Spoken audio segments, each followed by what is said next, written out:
Assalamu alaikum wa rahmatullahi wa barakatuh. Sauti ya al-Bushra al-Islamia inawaletea kwenu bayana al-Imam al-Mahdi Nasr Muhammad al-Yamani. Anawasomea kwenu moja katika maansar wake. Bayana kwa tarehe 14 mwezi wa 9 1431 Hijria, sawasawa na tarehe 24 mwezi wa 8 2010, wakati wa saa 1:42 asubuhi kulingana na takwimu rasmi ya mama wa vijiji. Bayana kwa inwani: lakini swala mbali na zilizofaridhishwa ni swala za nafli. Bismillahirrahmanirrahim. Na swala na salam juu ya mitume na alhamdulillah rabbil alamin. Ndugu mkarimu, akubariki Allah.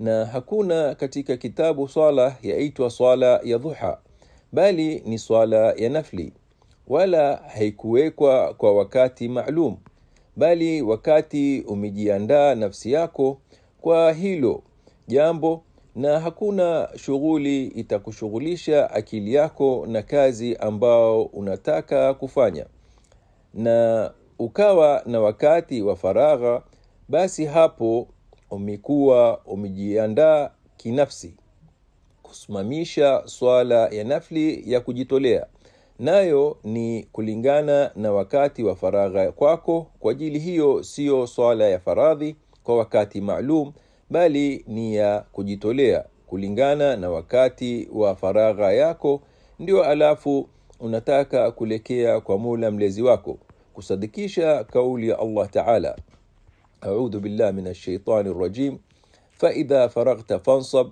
وإلى ربك فارغب صدق الله العظيم.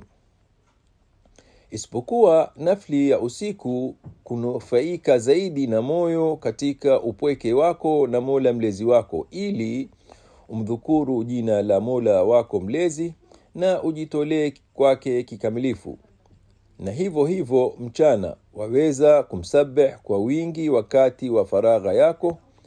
Ama kuweka nafli kwa wakati maalum, lakini sijapata hayo katika kitabu cha Allah, nayo ni bid'a, kwa kuwa mimi sijapata kwa wakati wa swala ya nafli ni wakati maalum katika muhakkam iliyowazi kitabu cha Allah al-Qur'an al-Azim.